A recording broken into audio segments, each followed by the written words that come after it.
right, dudes.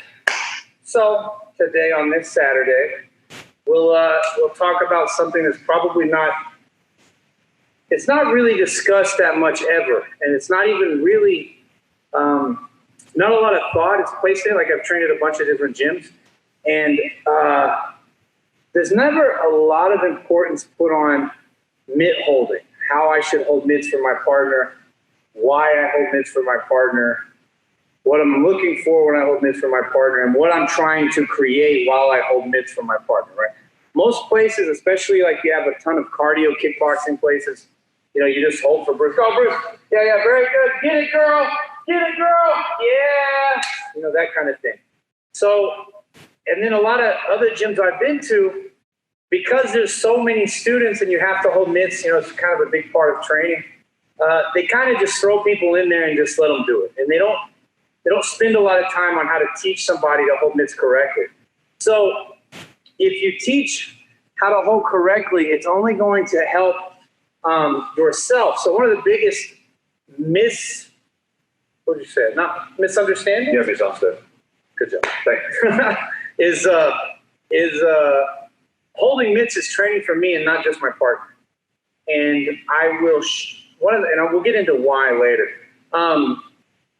It's probably the thing about holding mitts is maybe outside of shadow boxing, it's the closest replication of real fighting I can get, right? If I hold mitts for Bruce, he can do everything, any kind of punch kick combination. I can kick back, he can counter. There's a lot of different things. So it's probably the closest thing I can get to actual fighting outside of sparring, right?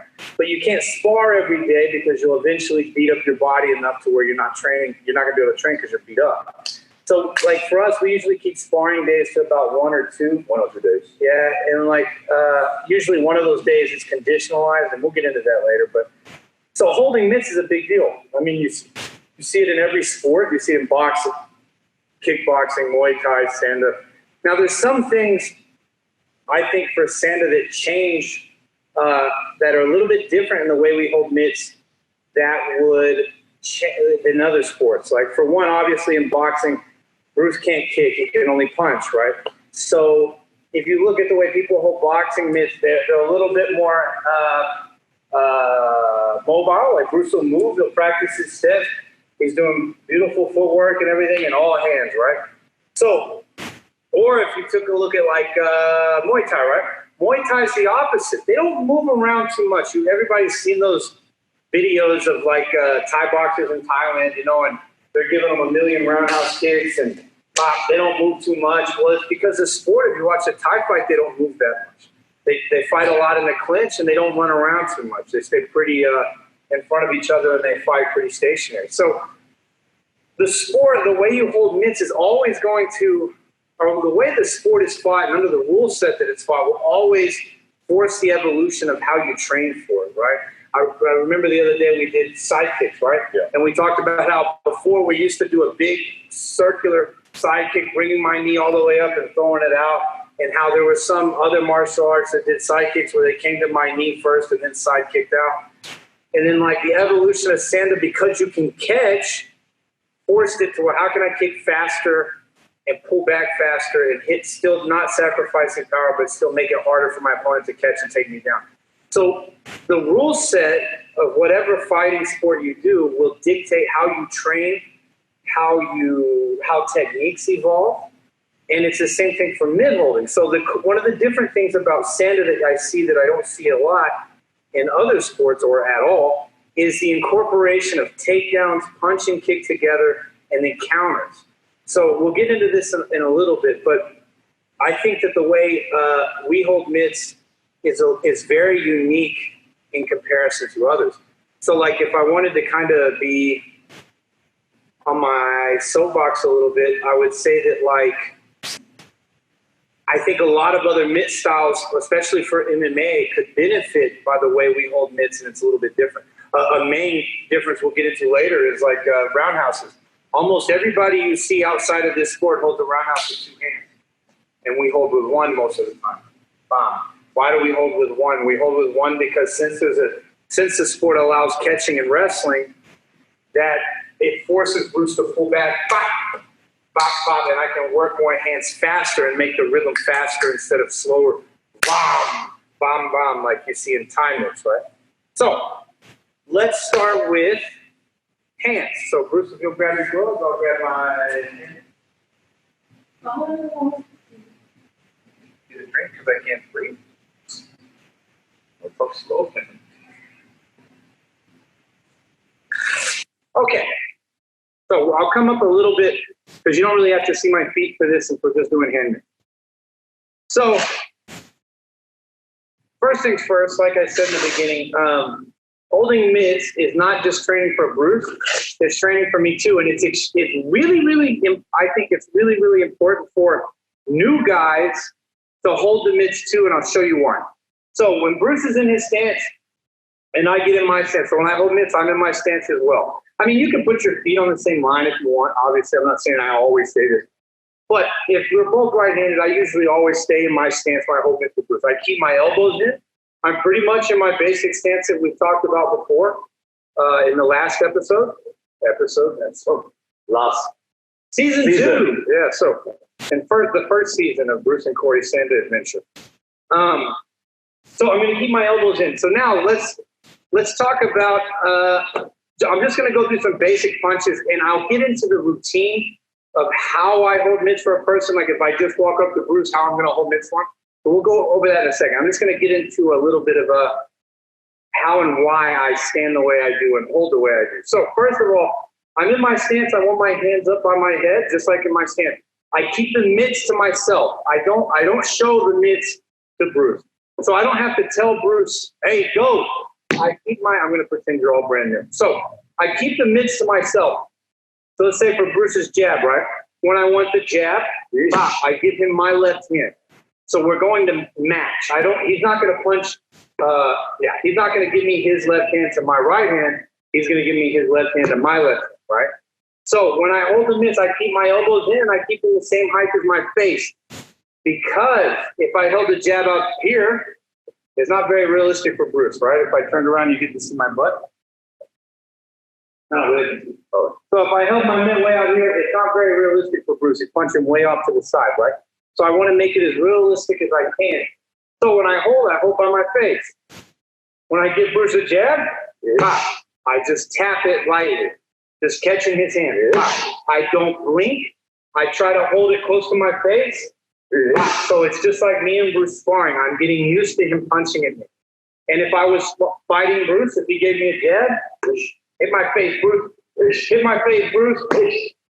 See how I catch it? I can parry his punch. It's the exact same way I expect people to hold mitts, right? If you've trained before, you know that if you train for a while, like near Bruce or maybe anywho, what I'm saying is some people can't hold mitts. And when you've trained a long time and a guy doesn't know how to hold mitts, I'm not trying to sound cocky, but it's kind of true. When you reach a certain level and you've done it for a while, man, it's really hard for a beginner to hold mitts for you because if they don't have the right rhythm, they don't know how to catch, it can hurt your elbows, you're punching off wild, it can really be not enjoyable. So we spend a lot of time teaching people how to hold mitts, right? So my hands up, elbows in. When I want to jab from Bruce, I hold it by my head and I catch it, right? We're not going to get into moving just yet. So I catch, right? This is jab. Cross punch, same thing. He's going to come to my right hand. I keep my right hand to my chest. When I want the hand, I just open it. I don't have to tell Bruce to go. I don't have to do anything other than open my hand. And I catch his hand. Okay? So for jab and cross or 1-2, same thing. 1-2, right by my chin. I don't open wide. 1-2, Bruce. There's no way he can keep that rhythm we talked about in the earlier season episodes. So I always have to keep my hands here. Other thing, if you remember when we talked about how to punch, I don't ever want Bruce's hands getting outside of my hand, right? If he opens his elbows too wide, now his hands are outside, the rhythm's going to be slow or the punch is going to slide off my mitt. I don't want the punch to slide off my mitt. I want it to make a perfect stamp, right? If I had Bruce written on his glove, I want Bruce perfectly stamped onto my hand mitt, right? So now let's talk about, so we got jab, cross, and hook, right? Fairly easy. Straight punches, fine, held by my face. Not here, right down towards where he would want to punch, right? Cross punch, same thing. 1, 2. Right? So now let's talk about hooks and uppercuts, because this is the two that most people make the mistakes on. Because cross punch, jab, cross, fairly easy. Straight punches I keep in front of my face. Hey, hoo-ha, not a big deal. Now hooks are different, because now I have to hold my hand out to the side and I have to catch his hand, right? So if I'm stiff, it's terrible for him. It sucks. It hurts. If I hold it, it's terrible for him, right? It feels like you hyperextend your arm. So, but I also can't be too much and not give him the space to throw the punch. Same thing with his jab. That's terrible. I push out too far. Bruce can't punch far enough. So it also sometimes will develop the guy a bad habit on what actually is a good distance for him to punch, right? So remember, I'm trying to make mitt holding as close to sparring as possible.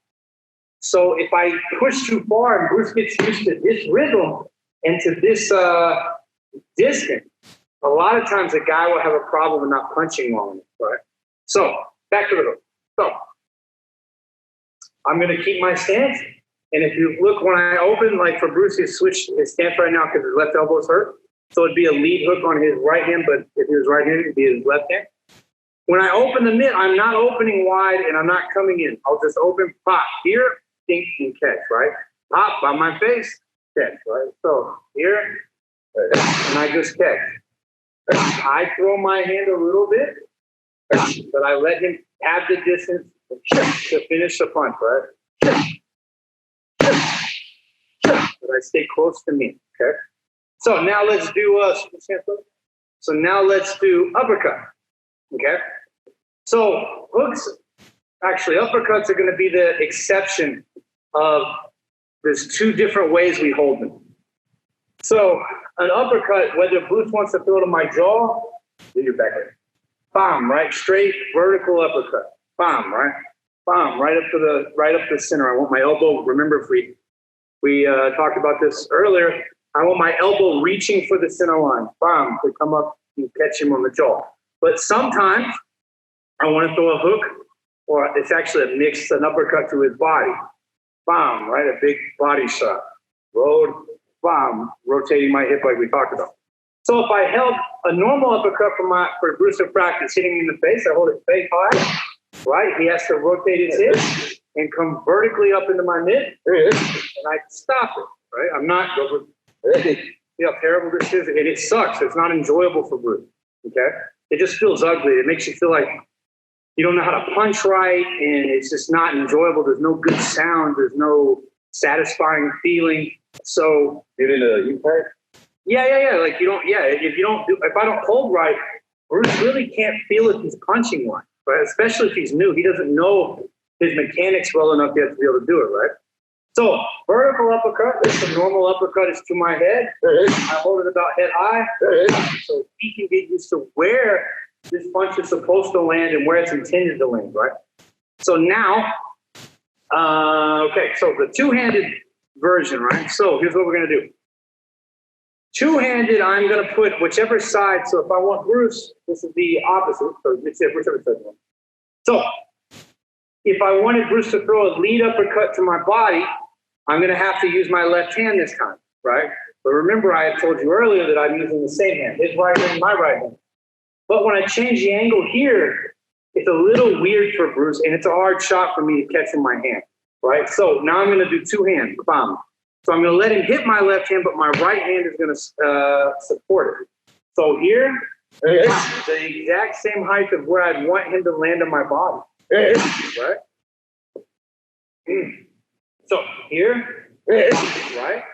Once I'm better at this, you can start to incorporate different things. So, bam. So now I switch my hand, right? So two-handed, right?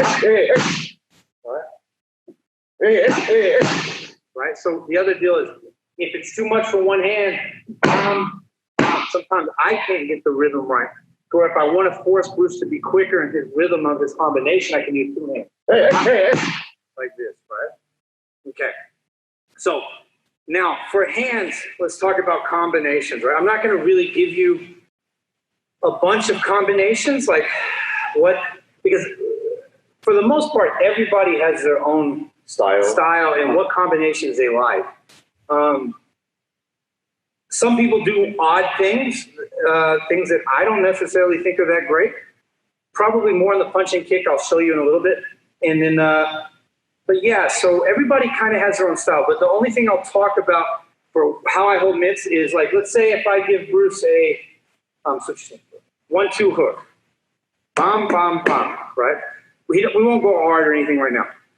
But again, the most important thing is I make Bruce punch at the right height. But now a really important secret that we talked about him before was keeping Bruce's elbows in. If I hold too wide, like we talked about, it changes everything. The rhythm will be slower because the distance he has to punch is farther. So when we hold mitts, I like to have a rule for people when I hold just hand mitts in combination. I tell them I don't want their hands to get outside of my hand. So if it's 1-2 hook, bop, bop, bop, his hands stay inside my hands. They don't open. Right now, obviously, when Bruce spars, he's going to get bigger and wilder, and that's expected. But the key is, we always tell students, how would you say it? You know, like your first day, we teach you how to stand, right? Fine, I'm here. I go out and I spar, and it goes to this, right? Okay, we go back and train some more. Stand here. But the next time I go and spar, it only came out to this. So it's a constant thing that you're constantly trying to improve. So yes, Bruce will never ever probably punch, bang, bang, bang, that short, crisp, and clean. But the closest I can get him to it when he spars, the better, right? So the goal is to spar and fight the way you train, right? So, Cory, I have a question from Matthew. So he's asking, what's the reason for matching hands in the focus meets? So like Bruce will punch left to your left arms. So one is tradition. So it's pretty much every striking sport in the world does this that I know of, Thai boxing, Muay Thai, Sanda Jiu-Jitsu. So now the reason is how would Bruce throw, let's say his lead hook, right? So if Bruce jabs, we could maybe get away with holding it on the same side. But how would he throw a left hook on the same hand? I would have to do it I'd have to do some sort of gymnastic move to, right? So it's more efficient for him to, you see what I mean? It's more efficient for him to do alternate sides because I can work it as much as I can to where if I had to do them parallel, it's really weird and it's not efficient. I think it's kind of hard to catch. Yeah, it's hard to catch. In the few more minutes, we're going to do on the, kicking, and it will be hard if you just do the same side to do like left hand and left kick at the same time. It's hard to catch and rhythm. Yeah, and rhythm, yeah, because I need Bruce to throw the combination at the rhythm I'd like him to do it in sparring. So if I can't hold the mitt fast enough for him to do it, it's going to be harder for me to get him to give me the results I want. Got it. Thank you. Continue. You are so welcome. Thank you. All right, so again, when I hold the mitts for Bruce, bam, bam. Oh, sorry, I 1-2 across. I messed up. So if we just hold hand mitts, remember I'm always, and you guys think, yeah. When I hold Bruce, just hand for Bruce, I'm still in my stance. I always want Bruce to move it just like I spar him. I'm always playing with him. He can go in and out.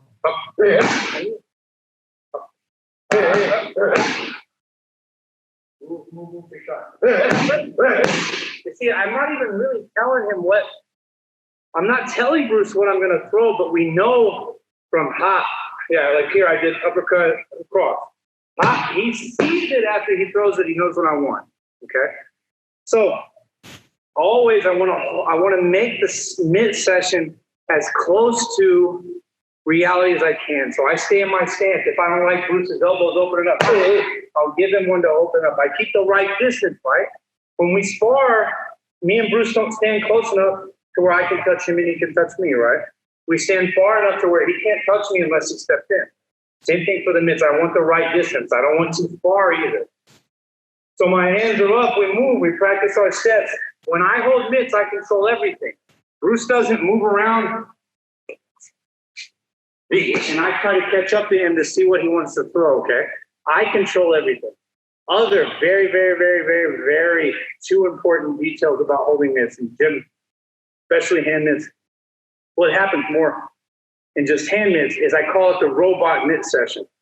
I hate it. It infuriates me, but it's not their fault. They're new. Is this like, let's say the combination we're working on is 1-2. Okay, step in 1-2. The way I would hold it, like let's say, sometimes with our students, we say, hey guys, we're going to work on 1-2 as a combo today. Just something simple, 1-2. Right? This is a combo.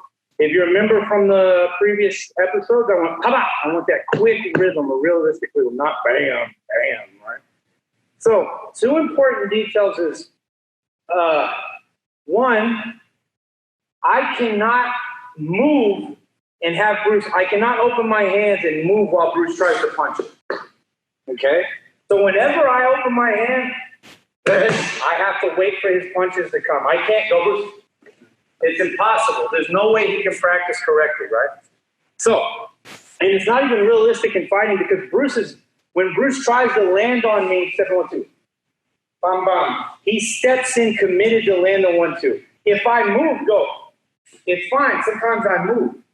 But Bruce would never try to guess which direction, like he's going to try to throw a 1-2 this way, and I move, right?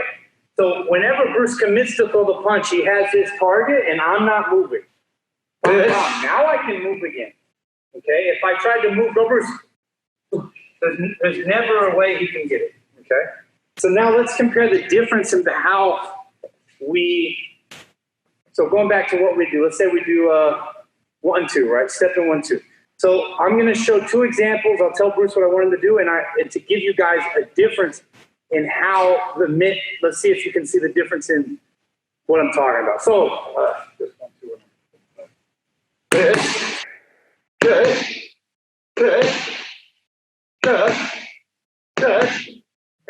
so here's one way, right? So this is the robotic thing I'm talking about. Just 1-2 over and over and over and over again, okay? I don't want that.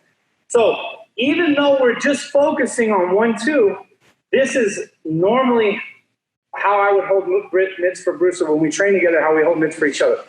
So same thing, 1-2.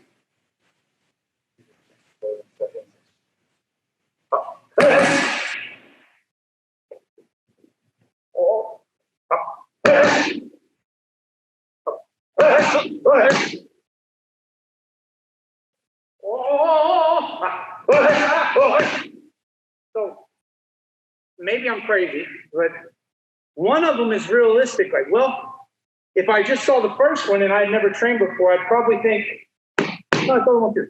Hey, Bruce throws a good, that's a good 1-2. It's not bad.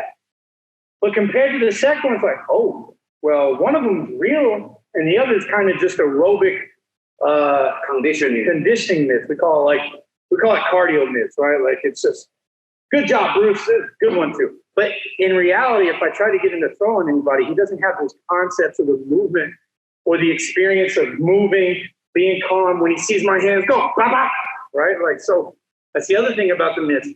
When I hold the mitts, for real, when we're really training and preparing, of course there's times we hold mitts really slow, right? I'm just working on Bruce's technique. But when I'm holding for an actually, when we're training, I want Bruce to explode. He's totally relaxed. Like when we were holding mitts a second ago. When he goes, it is nonstop, explosive. Here I come. Everything I have is on that hand. There's no way he can get that technique and that feeling and that realistic explosion and combination that I want by me just holding like a robot. Okay? So that's hand mitts. So now let me grab some kicks.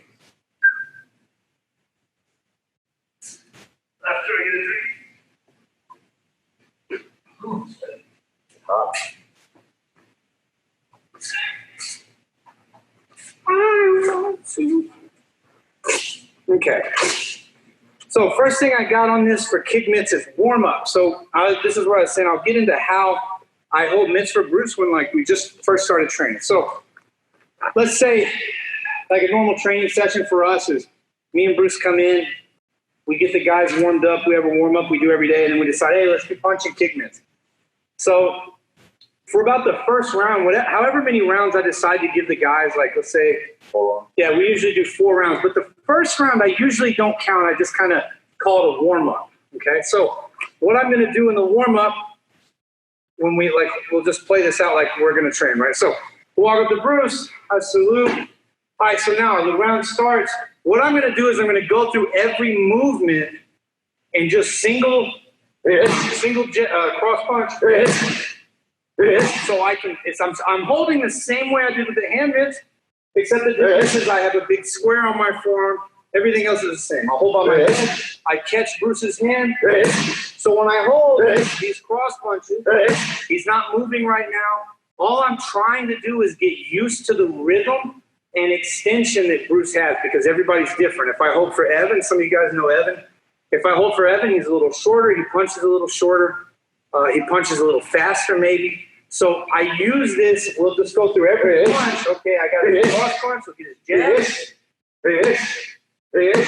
I do the little robotic mitts just to warm up so that I can catch the right rhythm, tempo, and length of his punch. Right. Once I go through everything, I got it. Right. So I do all his hands, and then I'll do his kicks. I'll do each leg. Other leg. I'll do front kick. Side kick. And just go through all the individual movements that I want to see, whether it's spinning, whatever the guy, depends on him. All the individual techniques by themselves for the first round, so that I'm used to the speed in which he punches, right? So I can go through all those single. If I got time, I'll do 1, 2, 1, 2, 1, 2. Roundhouse, just very basic things to catch Bruce's rhythm and timing. Okay, so now let's get into how we hold kick mitts, right? So how I hold for kicks. So going back to what I was talking about earlier, Sanda does something that I haven't seen a lot of people do in 15 years as far as other martial arts. I'm not saying it doesn't exist. I'm just saying that it's more prevalent in this sport. So Bruce's right roundhouse. So like we said earlier, I can hold 2 mitts, just like it's prevalent in most places. They hold the 2 mitts. So when I hold Bruce's mitts for this, if you see, I'm going to make a little triangle. I can't really put my elbows together. I make a little triangle. I'm in my stance. Make this little triangle. I rotate it. Don't kick it. I rotate it to give Bruce this angle. I don't want to come all the way, and I don't want to face Bruce. I want it right there. When he kicks, I'm keeping my elbows tight so that they can connect to my torso, and I can use my body to brace the impact of Bruce's heavy leg, which gets bigger by the day because I've seen him. He's probably gained 20 pounds. I think he's in my weight class now. He didn't say it wasn't true.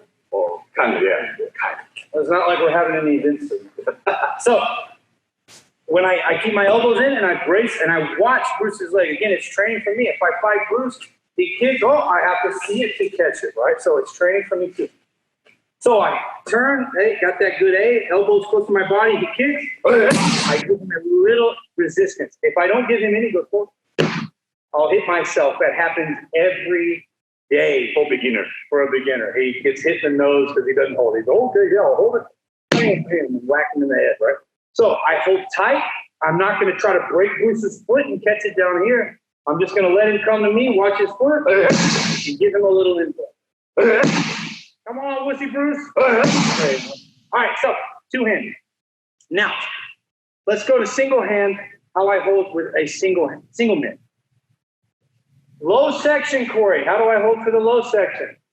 I want to mirror my leg, just like if I sparred Bruce.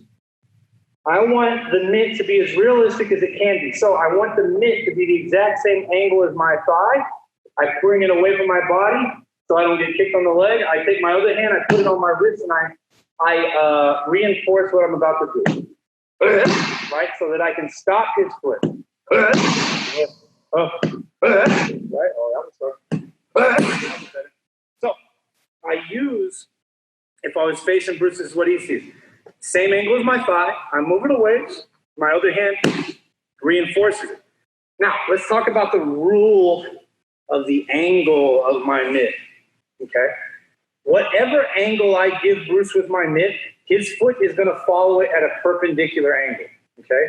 So if I held the mitt straight up and down, Bruce is going to kick straight up and down, right? Right, and sometimes we do this as a drill for beginners to loosen up their thigh on how to land on the mitt. Other common question is, where is Bruce landing on his leg? He should be landing at the bottom. You don't have to hold it. He should be landing at the bottom of his ankle, maybe the very, very, very top of his foot, but just underneath the ankle, up to about 5 inches above the ankle. So I don't want him landing on his shin, and I don't want him landing on his foot. I want him landed right in that sweet spot on top of his ankle and on the upper part of his foot and the lower part of his shin. So, two-handed mitts, same thing with the left leg. I would just switch, hold, and brace and catch his leg. Now, the reason I have to brace is because I might want something after, right? Instead of, if I held it with one, I get kicked away, I can't hold for the other one, so I can't get the combination that I want. Okay, so that's how I hold two-handed for a low section roundhouse. So we did two-handed for the upper section roundhouse. Well, it's a single mitt, but I just brace for the other one. So now let's talk about the harder one that most people have troubles with. It's going to be the single head upper body kick, right? So when I hold, same thing, I'm in my stance, I stick. Now here's how we're going to do this. I'm going to rotate my chest towards you guys, like I threw a cross punch or something, but my mitt is going to turn in. So if you look at my big, gorgeous biceps that are a lot bigger than Kevin and Cindy's, my elbow, the mitt, is going to turn into my bicep, okay? So if it's not touching my bicep, see that? It's going to be facing the wrong way.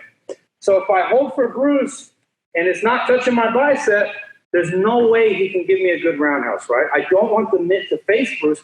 I want it to be the same angle of the part of the body it lands on, which if he landed here, it'd be on my ribs, right? So my ribs are facing that way.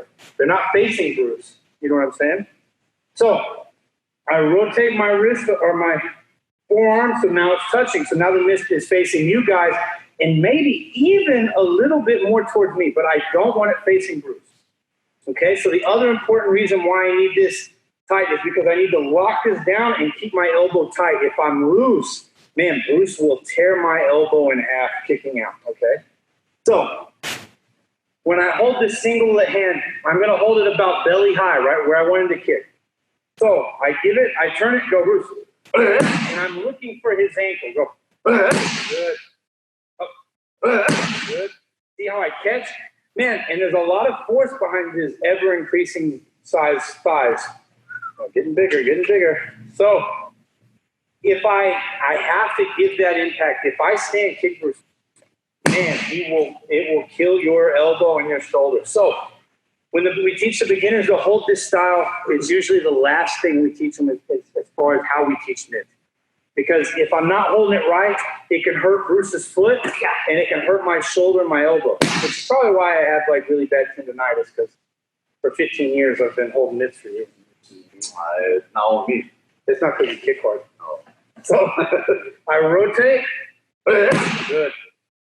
Turn it towards me. Okay. So now, roundhouse we did, right, low, mid, side.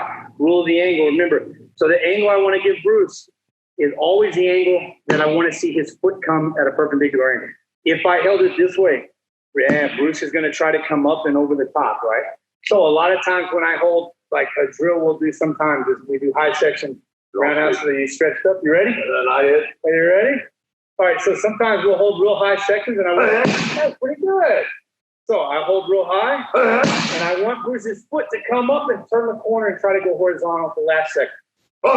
If I held it this way, he doesn't have to do that. He's just going straight towards the thing at a diagonal angle. Okay? So I always want to have the angle of his foot coming at a perpendicular angle. It's not coming too far up. It's not going too far in. It's coming at the perpendicular angle. Same thing if I held two-handed. Bam. His foot comes at a perpendicular angle. It doesn't kick me from behind Bruce. Right? Yeah, so what? See how his foot comes in at the right angle? Like that. Now go more horizontal into me. More into me this way. That. Now it makes it uncomfortable. It'll jar my hands in. and you should be able to instantly tell what's wrong with him kicking, all right? So now, front kick. We used to do, you still can sometimes. It just depends on what you're looking to do. If I hold a front kick and a side kick, they're both kind of the same. We call them straight kicks. Because some guys would rather use a front kick than a side kick, right? Like I'm not a big side kick dude. I'm in a heavier weight class. It's not as prevalent. We don't have as much leg dexterity. And for me to move my big, beautiful legs, it takes a lot of energy. So I try not to do that all the day or I get really tired. Older guys like Alex Sisney, if he's watching this, he's kind of old. So he can't really throw a lot of, he says he has a good side kick, but I don't know. He's kind of old, but it's okay. But, it was okay. It was okay. I saw him. You didn't see him in the video. He's like, "Oh, Cory and Bruce did a thing. How'd that go?" I saw you, Alex. I saw you. So it went great. That's how it went.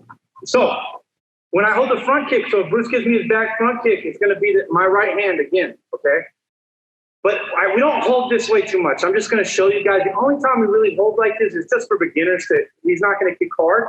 It's just going to be a nice, easy, technical movement. I hold close to my chest like this, right? Because if I got my hand outside, it's going to tear my elbow off.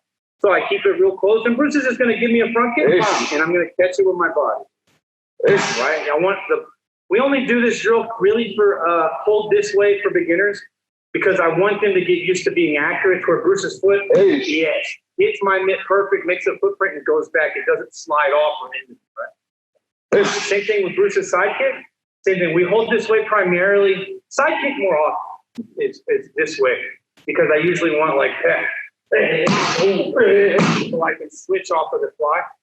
But when we hold for the side kick, same thing. My elbow's in. I want this mitt fairly vertical, and I want to catch Bruce's foot. Right? That's not a good one. Maybe Alex is right. It is better. There you go. So I catch his leg and keep it close to me, right? Well, remember, all these things are close to me because it makes me more comfortable with Bruce punching and kicking it. Okay? So, other way, which is probably the majority of the way I hold front kicks and side kicks for people, is I'm going to use my body. So I'm just going to put everything together. So you can do it either way, right? I do my right hand. I just bring my right hand to my stomach, mitt facing to the ground. My left hand will come right on top of my other forearm. I don't know if you can see that. I put it right on top of my forearm and I brace into myself. It lands into my body, right? Good. So now he can deliver all his power, and I don't have to worry about blowing out my arms. Side kick, same thing. Bruce lands on the mitt. Yeah, good one. Almost my face. Good. So that's normally how we hold the two-handed way, is right here on my gut. And you can hold this one, but I usually prefer if you hold one-handed, it's just a technical practice. It's not me and Bruce working hard, trying to get in better shape and conditioning and preparing for an event. It maybe be if like Bruce had a slight problem in his side kick, how we find it, where it's wrong, and then how we correct it with over and over and over and over repetition. Last but not least, before we ask questions, combinations. So I'll talk about what I think. You'll see a lot of fancy videos out there sometimes that the way they hold mitts for guys, and I'm not saying it's not good, I'm not familiar with it, but I think my opinion is probably more prevalent, is there's always, in punch and kick combinations, is always going to be an alternate hip rotation, okay? So if, for example, cross left roundhouse, it's a very easy, effective, quick way of landing your hands and feet together. Because it's a continuous hip rotation, right? So now, and I'm not saying we don't ever do this. I'm just saying that most combinations will usually follow this rhythm. Where if it's cross hook right roundhouse, bop, bop, bop. You see how his hips can constantly move in flow? Cross, rotate back to the other side, rotate back to the other side, right? Of course, there are times that we don't do that, like 1-2 right roundhouse is a big one we do all the time, but it's not a consecutive rotating hip, right? So 1-2, bam, bam. He has to reload his right hip to come back to refire. There's not a problem with that. The reason most combinations go in the alternating fashion that we were talking about is because it's the most effective way for Bruce to attack while going forward and being quick at the same time. So when I hold mitts, move distance control, yeah. So again, so now we'll talk about how I hold mitts for Bruce and give you guys kind of just like we did with the hand mitts. So after we've warmed up the first round doing the repetitive moves, let's say our combination is cross hook, right roundhouse, sometimes I add another cross. I'll tell you why in a second. So we come up, we go, and move around. So just like sparring, I want to see Bruce move in a good stance, always hopping, and I'm going to make it as realistic as I can. He's going to set everything up with his jab. And the cross, what's a combo cross hook round? So we move. The ice still hops, everything's good. I get in. Oh. Good.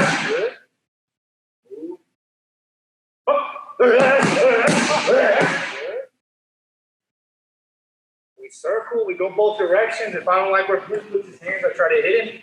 If I think he's too light on his feet or too heavy, sometimes I'll try to kick him and make him move. All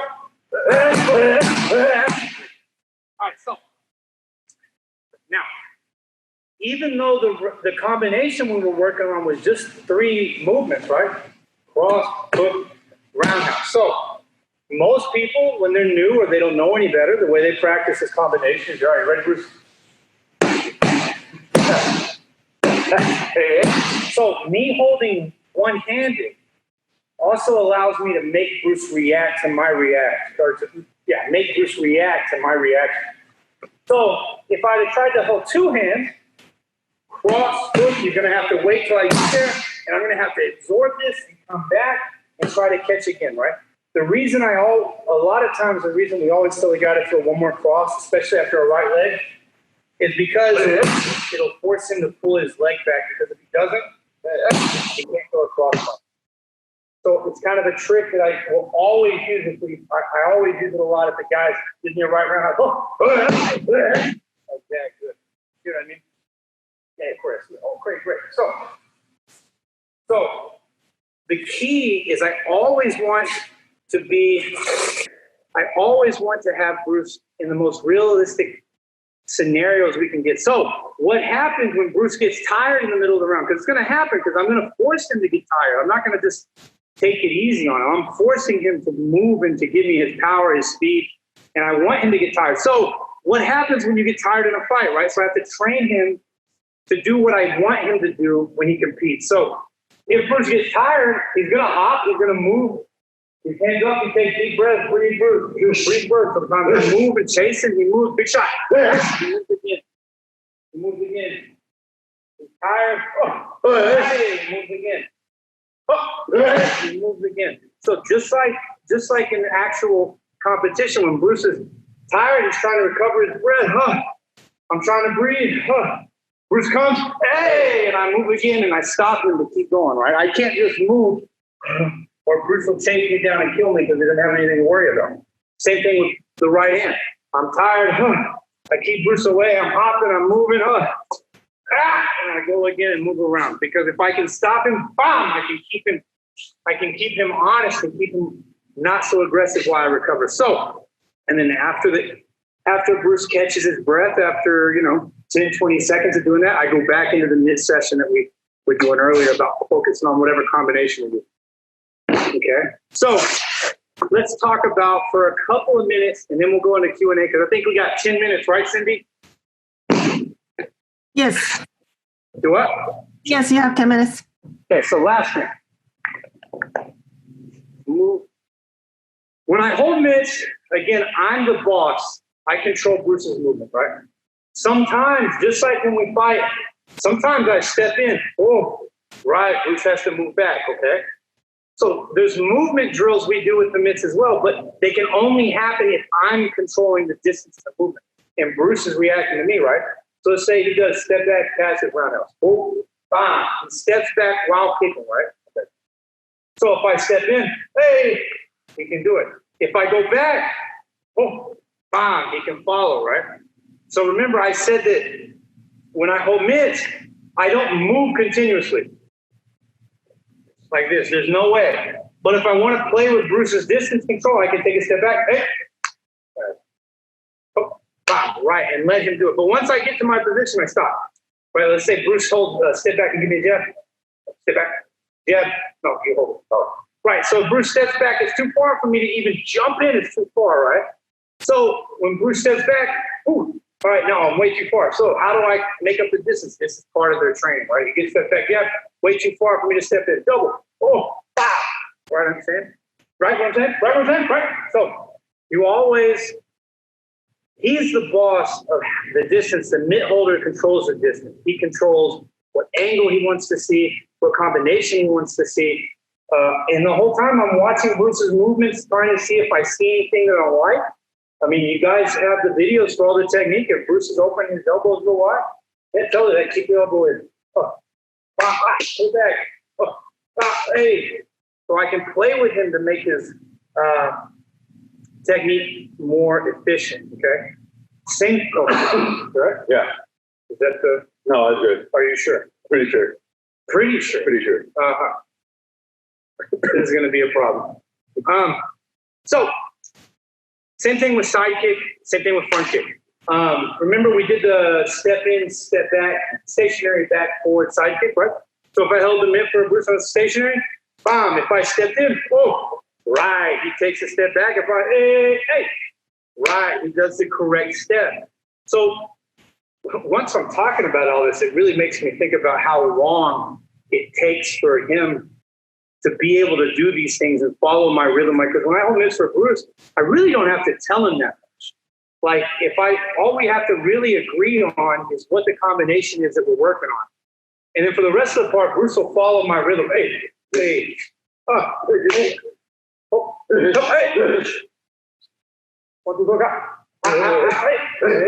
I don't really have to tell him much because we've done it so long that we read off of each other. So what we built was a format and the way we hold mitts to where there's no talking, there's no, oh, what are you doing? Oh, wait. Okay, got it. So it's as realistic as it can be. When I want Bruce to react, hey, other good drill. Put your gloves on. Last thing. So last drill, I'll show you guys. I wouldn't plan on showing any of the combinations. We might do that next class just to give you guys more of the combinations I think are effective. I was just going to show you how to hold mitts for the individual movements and just give some of my ideas. But another very, very difficult thing to do, kind of to show, if you really want to know how good you are as far as like as a mitt holder and this, you remember the drill, I do whatever I want, you have to win. Yeah. Okay, so now I'm not going to tell Bruce anything. We're just going to do whatever that I want to do in a single movement. We jump in.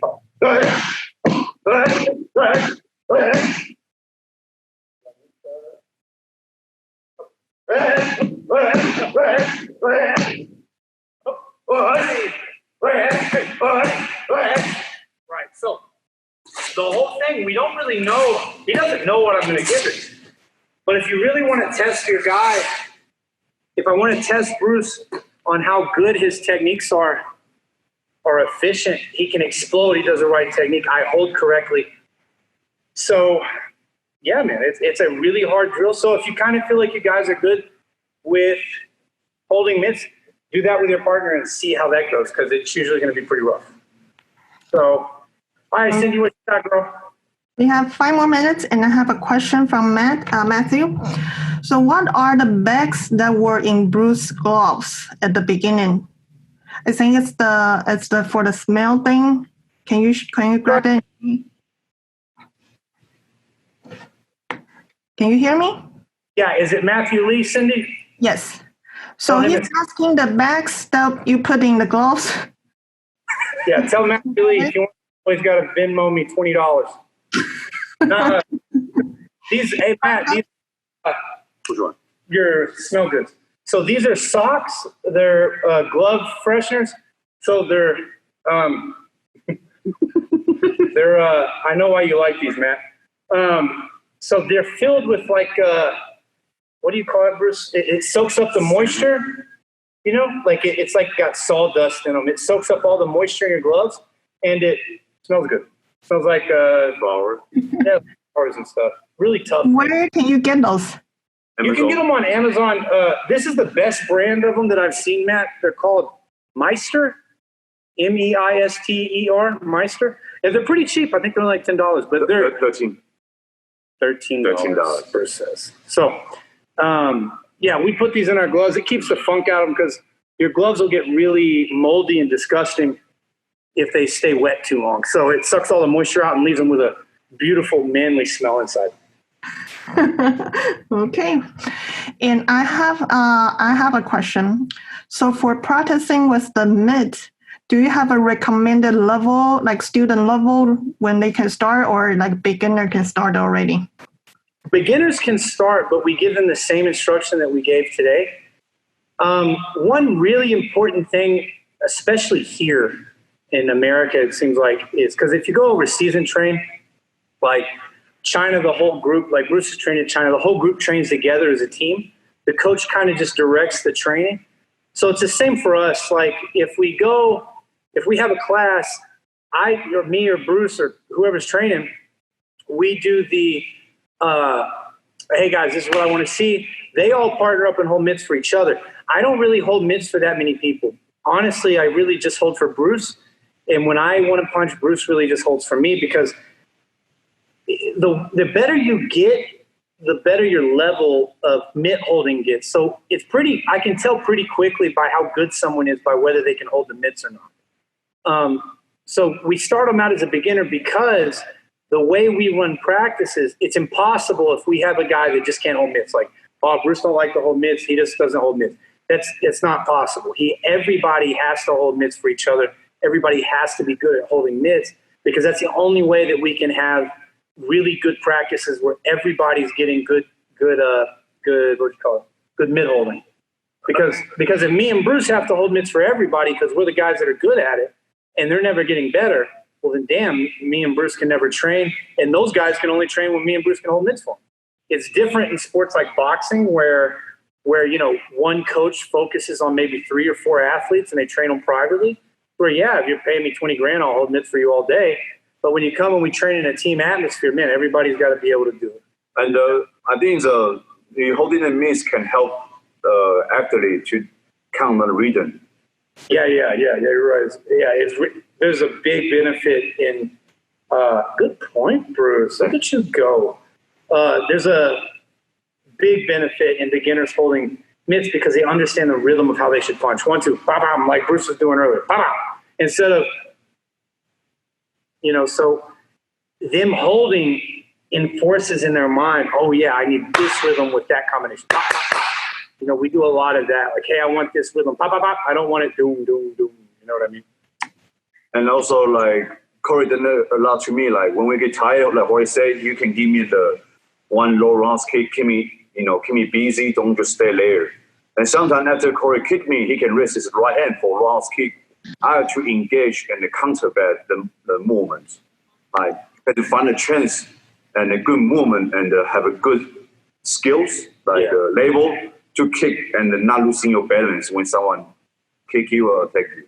So I think holding the mitts can benefit for both, like as a trainer and also for the fighter too.